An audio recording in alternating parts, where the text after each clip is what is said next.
ወሬት የሌለበት አፍቃሪ ከጌታችን በቀር ከየት ይገኛል? ስለ እናቴ ብዬ ልኑርላት የለን እህቴ፣ ስለ አባቴ ብዬ ልኑርለት ነው የለን፣ ስለ ጌታዬ ብዬ ልኑር የምትሉት መቼ ነው ወጣቱ? እስካሁን ዋጋችሁን አታውቁት።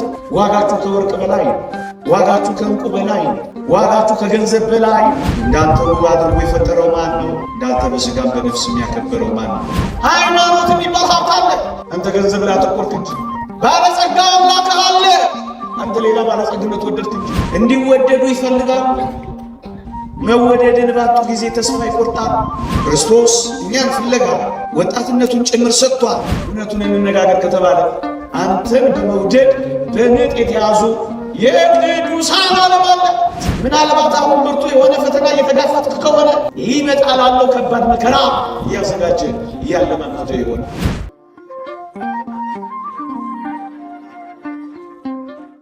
በስመ አብ ወወልድ ወመንፈስ ቅዱስ አሃዱ አምላክ አሜን። የትምህርታችን ርዕስ አንተ የኔ ነህ በሚል ርዕስ እንማራለን። ትንቢተ ኢሳይያስ ምዕራፍ 43 ቁጥር 1 አንተ የኔ ነህ። በዚህች ርዕስ ጥቂት ደቂቃዎች አቆያችኋለሁ። እግዚአብሔር ከሁላችንም ጋር ይሁንልን፣ አሜን። ብዙ ጊዜ ከወጣቶች ደግሞም ከአዋቂዎች የሚሰማ ቃል አለ።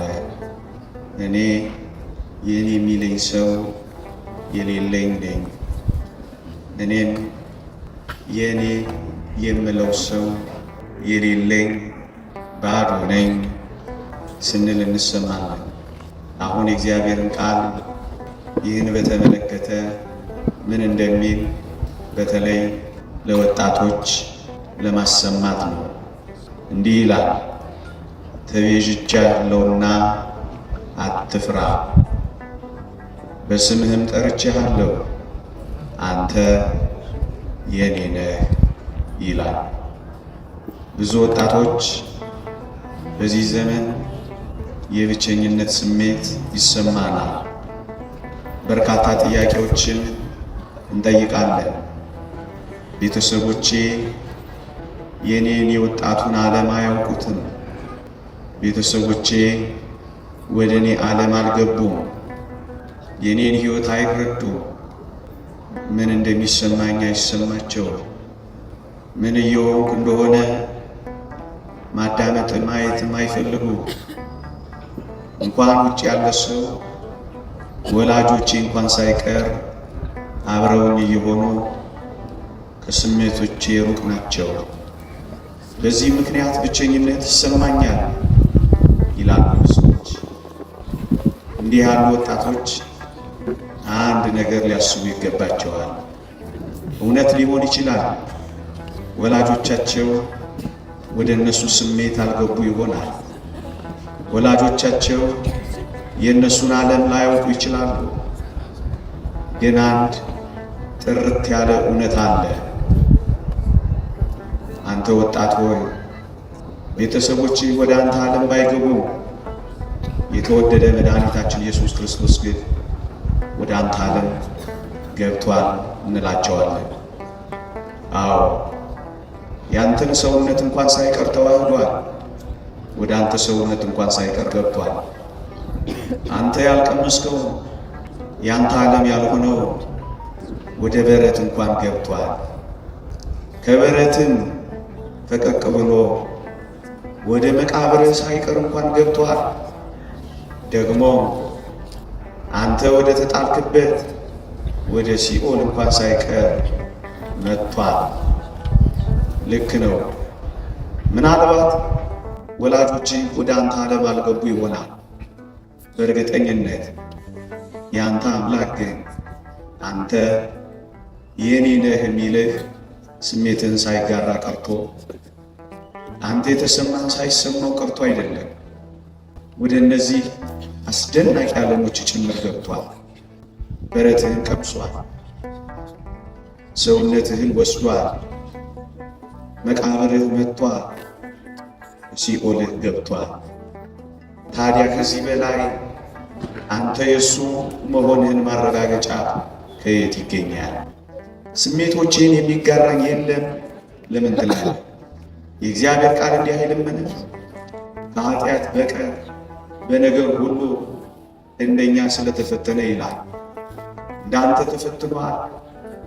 ከኃጢአት በቀር ያንተን ስሜት፣ ያንተን ፈቃድ፣ ያንተን ኑሮ ከኃጢአት በቀር ተጋፍቷል።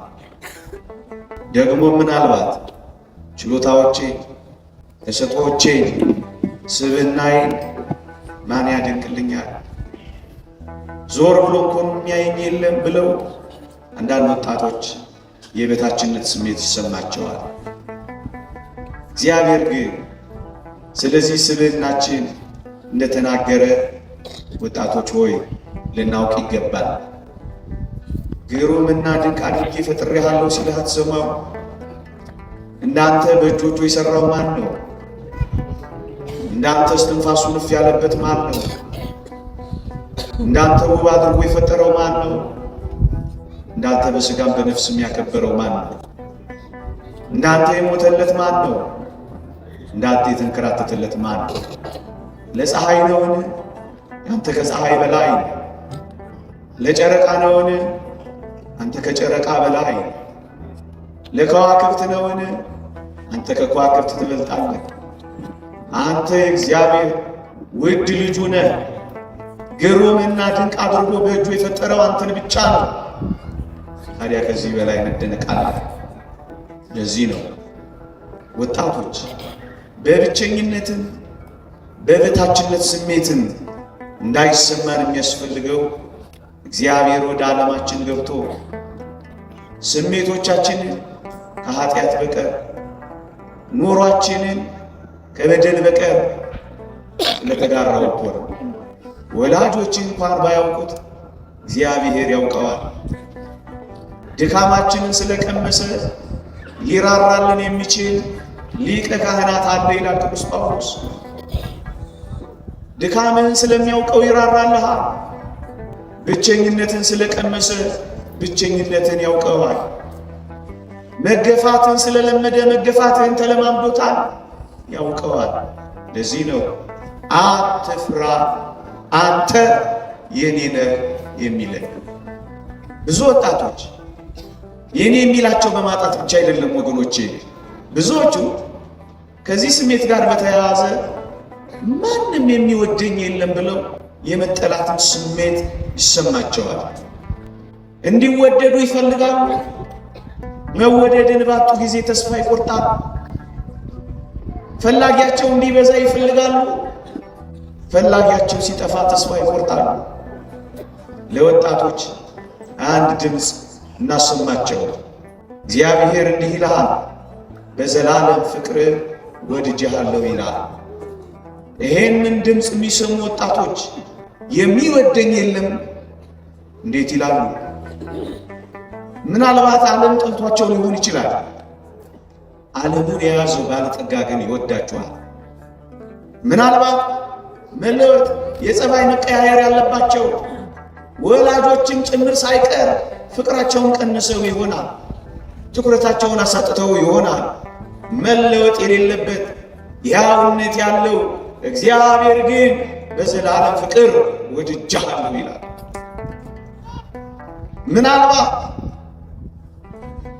ከልጅ ልጅ እየለዩ የሚያደርጉ አይነ ውሃ እያዩ የሚመርጡ ምናልባት ፍቅራቸውን ቀንሰው ችላ ብለው ሊሆን ይችላል። ግን ይህንን ድምፅ ስማው። አድሎ የሌለበት ፈታሄ የሆነው እግዚአብሔር ሳያዳላ ኖረ አልኖረ፣ ሰልካካ ሆንክ ፉንጋ፣ ኪስ ሞላ ጎደለ፣ አልጋ ላይ ተጣበቅ ቆምክ፣ በዘላለም ፍቅር ወድጄሃለሁ ይልሃል። የሚወደኝ የለም ብለን እንዴት አፋችንን ደፍረን ማውጣት ይቻለናል? የዓለም ፍቅር ወረት ያለበት ነው። ሲሞቅ ይቀዘቅዛል፣ ሲቀዘቅዝ ደግሞ ሞቀ ይሆናል። ሲኖረው ይወዳል፣ ከሌለው ይከዳል። እንዳየሩ ጸባይ ይቀያየራል። ወሬት የሌለበት አፍቃሪ ከጌታችን በቀር ከየት ይገኛል? ስንጠላው የበለጠ የሚወደን እሱ አይደለም? አባለወት ኃጢአት በየትበዝ ጸጋ እግዚአብሔር ኃጢአት በበዛባት የእግዚአብሔር ጸጋ ክንፎቹን ዘርግቶ የሚፈልገን እኛን አይደለም? አንተን በሚያፈቅር የሚኖር አምላክ እያለ ለምን ራሳችንን በመጥላት እንኖራለን? ወጣቶች የሚያፈቅረን እያለ ራሳችንን እንጠላለን። ስለኛ ፍቅር የተሰቀለ እያለ እኛ በራሳችን ጥላቻ እንሰቀላለን። የሞተልን አምላክ እያለ እኛ ራሳችንን እንገላለን። አሞትና ከርቤ የተጎነጨልን አምላክ እያለ እኛ መርዝ እንቆነጫለን። የተወደዳችሁ ኦርቶዶክሳውያን ወጣትነቱ ሕይወቱ ላንተ የሰጠና የገበረ አፍቃሪ አምላክ እያለ ወጣትነትን ለሰይጣን እስከ መቼ ትገብራለህ? ወጣቶች ሆይ በተለይ ለወጣቶች ክርስቶስ እኛን ፍለጋ ወጣትነቱን ጭምር ሰጥቷል። እስኪ ቢያንስ የሚወደንን አምላክ በራሳችን ላይ አንዳች ነገር ከማድረጋችን በፊት ቢያንስ ጥቂት ሰከንዶች እንኳን ከመሰቀላችን በፊት የተሰቀለልን ራሳችንን ከመመረዛችን በፊት መራራ የተጎነጨልን አምላክ ለአንዲት ደቂቃ እንኳን እናስብ። ያን ጊዜ በዘላለም ፍቅር መውደዱ ይገባናል። ወጣቶች ሆይ የተወደደ መድኃኒታችን ኢየሱስ ክርስቶስ ዲያብሎስን ከሚያህል ሽፍታ አድኖን ሳለ እናንተም ሽፍታ ስትጠሉ ኖራችሁ ሳለ ለምን በራሳችሁ ላይ ትሸፍታላችሁ? በራሳችሁ ላይ የምትነሳሱ ብርቱ ጨካኝ ሽፍታ ለምን ትሆናላችሁ? የተወደደ መድኃኒታችን ኢየሱስ ክርስቶስ ዲያብሎስን ከሚያህል አውሬ ካዳነ በኋላ ወንድሜ ሆይ ይህን ዲያብሎስን አውሬው ስትሸሽ ከኖርኩ በኋላ ለምን ለራስህ ማትራራ ጨካኝ አውሬ ትሆናለህ? ብዙዎች በራሳቸው ላይ ማይራሩ ጨካኝ አውሬዎች ሆነው ራሳቸውን ሲገሉ እንሰማለን። እባብ ሲነድፍ እባብ ራሱን ነድፎ ሲገል ብዙ አልታየም። ራሱን የሚነድፍ እባብ አይተሃል? ወጣቱ ከክፉ እንስሳት እንኳን ማነስ ይገባል። የሚወድ የሚያፈቅር የተቤዠ አምላክ እያለ እንዴት ይሄ ይሆናል? በዘላለም ፍቅር ወድጄሃለሁ አንተ የኔ ነህ የሚለውን ድምፅ መስማት ምንኛ መረጋጋትን ያመጣል ወገኖች። የተወደዳችሁ ወጣቶች ምናልባት በዚህ ዘመን ራሳችሁን ጥሉ፣ ራስህን ጥላ የሚል የዲያብሎስ ሹክሹክታ በጆሮ ሲሰማ አንተ ግን እንዲህ በለው፣ ከኔ በላይ እኔን የሚወደኝ አለ በለውና ራስህን ምናልባት በጆሮህ እየመጣ በቃ ሞት ሲል ትሰማው ይሆናል። አልሞትም ከጌታዬ ከኢየሱስ ክርስቶስ ጋር ሕያው እሆናለሁ አትለው። ሞት ሲል ትሞታለህ። የእሱን ሽንገላ ዳግም ትሰማለህ። ምናልባት ወጣት ሆይ ተሰቀል ተንጠልጠል በቃ ሊልህ ይችላል። አንተ ግን እንዲህ በለው፣ እኔ ግን ከክርስቶስ ጋር እንጂ ብቻዬን ተሰቅዬ ምን አደርጋለሁ አትለው። ብቻህን ምን ታደርጋለህ ተሰቅለህ? የእግዚአብሔር ቃል እንዲህ ይላል፣ ከክርስቶስ ጋር ተሰቅያለሁ፣ እኔም አሁን ሕያው ሆኜ አልኖርም፣ ክርስቶስ ግን በእኔ ይኖራል። አሁንም በሥጋ የምኖርበት ኑሮ በወደደኝና ስለ እኔ ራሱን በሰጠው በእግዚአብሔር ልጅ ላይ ባለኝ እምነት የምኖረው ኑሮ ነው። በወደደ አምላክ የምትኖረው ኑሮ ይኑርህ። እንዴ ስለ እናቴ ብዬ ልኑርላት የለ እንዴ? ስለ አባቴ ብዬ ልኑርለት ነው የለ እንዴ? ስለ ጌታዬ ብዬ ልኑር የምትሉት መቼ ነው ወጣቶች? አሁን የምንኖረው ኑሮ ስለ ሞተልን አምላክ የሚሆነው መቼ ነው? ለዚህ ነው ብቻህን አትሰቀል፣ ከክርስቶስ ጋር ተሰቅያለሁ በለው። ተሰቀል ሲል ይሄን መልስ መልስለት። ራስህን አጥፋ ሲል ከክርስቶስ ጋር ለዘላለም እኖራለሁ በለው። ምክንያቱም በዘላለም ፍቅር ወድጄሃለሁ፣ ተቤዥቼሃለሁ፣ አትፍራ፣ በስምህ ጠርቼሃለሁ፣ አንተ የኔ ነህ ሲል ስማው። ከዚህ የበለጠ ድምፅ ከየት ነው የሚገኘው ወገኖቼ? አንዳንድ ወጣቶች ራሳቸው ዋጋ ቢስ እንደሆኑ አድርገው ቆጥረው እኔ እኮ ዋጋ የለኝም፣ እኔ እኮ ዋጋ ቢስ ነኝ ሲሉ ይሰማል። ወጣቶች ወይ እስካሁን ዋጋችሁን አታውቁትም። ዋጋችሁ ከወርቅ በላይ ነው። ዋጋችሁ ከእንቁ በላይ ነው። ዋጋችሁ ከገንዘብ በላይ ነው። ዋጋችሁ ከዚህ ዓለም በላይ ነው። እንደ በግ ደም እንዲህ ባለው በዓለም ባለው አንዳንድ ነገሮች የምናስበዝም የተገዛን አይደለንም። ነውርና እድፍ እንደሌለው በክቡር የክርስቶስ በወርቀ ደሙ እንደተገዛ አታውቅምን? አንተ በዚህ ዓለም ላይ ዋጋ የማይወጣልህ ውድ ሰው ነህ። ዋጋ የቀርቶ ዋጋ ክርስቶስ ነው የሚሆነው። የተወደዳችሁ ኦርቶዶክሳውያን በተለይ ወጣቶች ዋጋችሁን አላወቃችሁትም እንጂ እኮ ዋጋ ተለጥፎባችሁ። ዋጋህን አላየኸውም እንጂ ዋጋ ካንተ ጋር ተንጠልጥሏል። ዋጋ እኮ መስቀል ተነቅሰኸዋል፣ ግን ዋጋ አልገባህም። አጥልቀኸዋል፣ ግን አንተ አልሰጠምህበትም። ዋጋ ቢስ ነኝ እንዴት ይባላል? ይሄ ሁሉ ዋጋ ወጥቶብህ አሁን ዘላለም ወጥቶ ያንተ ቅንጣት ታክል ዋጋ አታወጣም። በዓለም ላይ ያሉ የተባሉ ቱጃሮች በዛሬ ቀን ቢከፍሉህ ያንተን ዋጋ አይመስልም። አንተ በገንዘብና በዝና ውስጥ ትኩረትን ካደረግ እውነት ነው ዋጋህን በዚህ መዝነህ ራስን ታቀላለህ። ዋጋ ከቃላት በላይ ነው። እንዴት ዋጋ ቢስ ነኝ ትላለህ? እንዴት ዋጋ የለኝም ትላለህ? ተለጥፎብህ አብረህ እየኖር ከዚህ በላይ ዋጋ ውድ ዋጋ፣ ቃላት የማይገልጸው ዋጋ፣ ቅኔ የማይበቃው ዋጋ፣ ዓለም የማይበቃው ዋጋ፣ ንግግር የማይበቃው ዋጋ። ይሄን ዋጋ ተረዱና ዋጋ ቢስ ነኝ የሚተመንልኝ ያነሰ ነገር ነው ብላችሁ ለምን ትገምታላችሁ? ወጣቶች ዋጋችሁ የማይሄዱ ዓለም ሲጠራችሁ ዋጋ እንደሌላችሁ ፊቱን ሲያዞርባችሁ ዋጋ ቢስ እንደሆናችሁ ለምን ታስባላችሁ? የትኛው ዓለም እንደጠላ እስኪ ንገረኝ። የትኛው ዓለም ነው ፊቱን ያዞረብህ? የተወደዳችሁ ኦርቶዶክሳውያን ወጣቶች እናንተን የሚጠብቅ እናንተን የሚፈልግ እናንተን የሚያይ ብዙ ቁጥር የማይገልጸው ብዙ የሚወድህ ዓለም እኮ ነው ያለው። አንተ ያየኸው ቤተሰቦችን፣ አንተ ያየኸው ጓደኞችን፣ አንተ ያየኸው ጥቂት ሰዎችን ይሆናል። ዓለም አይወደኝም ያልከው ለዛ ይሆናል። እኔ ሌላ የማይታይ ዓለም ላሳየህ። መጽሐፍ ቅዱስ እንዲህ ይላል፣ እንደ ደመና የከበቡን ይላል። እንደ ደመና የከበቡ አንተን የሚወዱ አእላፋት መላእክት ወንድሞች አሉ። እነሱ አንተን ከበውሃል።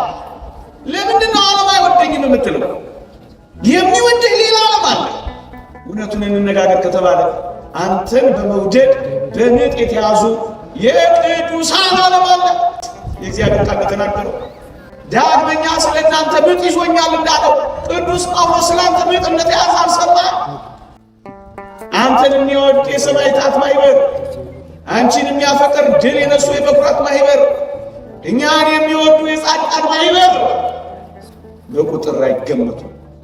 ለአምስት ለስድስት ሰው ብለው ይሄንን ሁሉ ዓለም ይክዳል፣ እንደማይወደድ ይቆጥራል። ይሄን ሁሉ ተውትና ዘውትር ወደኛ የተዘረጋው የእግዚአብሔር እጅ በጥቂት ሰዎች ፍቅር ማጣት ምክንያት ይካዳል። ዘውትር እጆቼን ወደ እናንተ ዘርግቻለሁ ያለው የእግዚአብሔር የማዳን እጅ፣ የእግዚአብሔር የአባትነት እጅ፣ የእግዚአብሔር የምህረት እጅ፣ የእግዚአብሔር የፍቅር እጅ አይታየም። ወገኖቼ ዓለም እንድጨልምብን የሰው ፊትም የሚጠቁርብን ወጣቶች ሆይ ወደ ብርሃናት ጌታ ወደ መድኃኒታችን ወደ ኢየሱስ ክርስቶስ ዘወር ያላልን እንደሆነ እንዳትረሱ። የተወደዳችሁ ወጣቶች ዓለም ሁሉ ይቃወመኛል፣ ዓለም ሁሉ ንግግሬ አይጥመው፣ ሰው ሁሉ ፊት ይነሳኛል፣ ሰው ሁሉ ይቃወመኛል ካላቸው አንድ እግዚአብሔር ቃል ትዝ ይበላችሁ። እግዚአብሔር ከእኛ ጋር ከሆነ ማን ይቃወመናል የሚለው ቃል ትዝ ይበላችሁ። እግዚአብሔር ከእኛ ጋር ከሆነ ማን ይቃወመናል?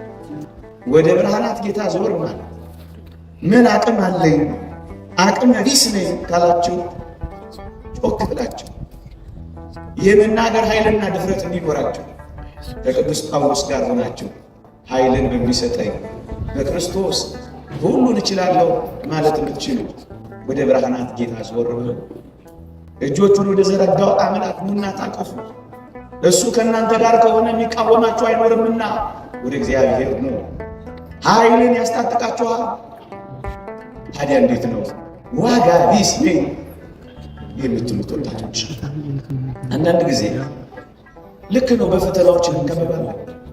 እኔ ብቻ በፈተና የተከበብኩ እስከሚመስለኝ ድረስ ፈተናዎች የከበቡኝ ደግሞ የሚያጨራምቱ ምስኪን ነኝ ለምንል ወጣቶች እንዳይረሱ ለመናገር ማክሲመስ የተባለ አንድ ሊቅ የተናገረው 3 ነጥቦች እንመስክር። ፈተና በአንዳንዶች ከቀደመ ኃጢአታቸው ሊያነጻቸው ይመጣል፣ በሌሎች ደግሞ አሁን ያላቸውን ፍጽምና የበለጠ ሊያሳምር ይመጣል። እንዲሁም በሌሎች ደግሞ ሊመጣ ላለው ነገር እንዲዘጋጁ ለማድረግ ይመጣል። ፈተና በ3 አይነት ነገር መጥቶብህ ይሆናል። ወይ በደል በድለህ እግዚአብሔር በፈተናው ሊያነጻልህ መጥቶ ይሆናል፣ በጸጋ ተቀበለው። ወይ ብርቱ ሆነ ከሆነ አሁን ያለውን ብርታትህን የበለጠ ሊያሳምር፣ አሁን ያለ ጥንካሬህን የበለጠ ውብ ሊያደርግልህ መጥቶ ነው የሚሆነው ፈተናው። 3ኛ ምናልባት አሁን ብርቱ የሆነ ፈተና እየተጋፈጥክ ከሆነ ሊመጣ ላለው ከባድ መከራ እያዘጋጀ እያለማመደ ይሆናል እንጂስ በፈተና በመከበብ ብቻ አትጥላ። እግዚአብሔር የሚያመጣው ለእነዚህ 3 ብርቱ ምክንያቶች እንደሆነ ወቀው። ኃጢአቴን እያነጻልኝ ነው ብለህ ተረዳው። የበለጠ ሊያጠነክረኝና ሊያበረታኝ ነው የመጣው ብለህ እወቀው። ለሚመጣው መከራ ሊያጠነክረኝ ብርቱ ሊያደርገኝ እየሰራኝ ነው ብለህ አመነው። ምዕመናን እየተሰራን እንደሆነ እንመነው። ሸክላ ሰሪያ ሸክላ እሳት ውስጥ ስትከተው በእጇ ልምጥ አድርጋ ስታቦካው ውብ አድርጋ የምትሰራው እነዚህ ፈተናዎች በኋላ ውብ ሆነ ትወጣለህ እንጂ እሳት ውስጥ አትቀርም። ፈራርሰህ ቦክተህም አትቀርም። ተስፋ ከቆረጥክ ግን እንደዚያ ሆነ ትቀራለህ። አንድ ቁም ነገር ደግሞ በፈተናው ተከበው ለሚሉ ወጣቶች ምንናገር መልካም ነው። እንዳትረሳ አንተ ወጣት ሆይ፣ ሌባ ሰርስሮ ግንብ አፍርሶ ጉድጓድ ምሶ ቆፍሮ የሚዘርፈው ቤት ባዶ ቤትን እንዳይመስል። ሀብት የተሞላ ከሆንክ ፈተና ይበዛብሃል። ሀብት ስለተሞላ ነው መከራ የሚደርስህ። በእንቁ ስለተሞላ፣ በጸጋ እግዚአብሔር ስለተሞላ ሊጥልህ ያንገዳግድሃል።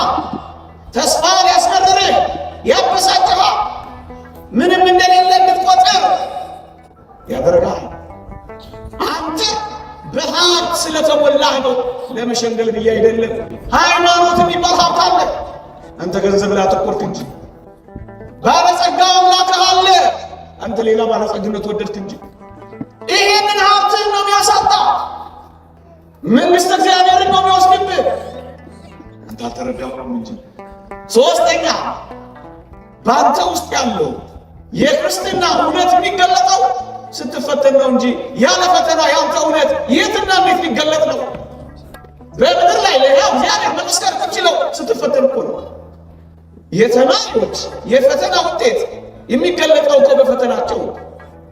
ካልተፈተኑ በውስጣቸው ያለው እውነት እና እውቀት በምን ይገለጣል? መበርታት፣ መድከም፣ ማመን፣ መካድ፣ መጽናት፣ ማወላወል፣ የልብ መከፈል ወይስ ሙሉ መሆን በምን ይታወቃል? እና በፈተና የተከበብከው ቃል ለአስደናቂ የክርስትና ሕይወት መሆኑን እንዳትረሱ።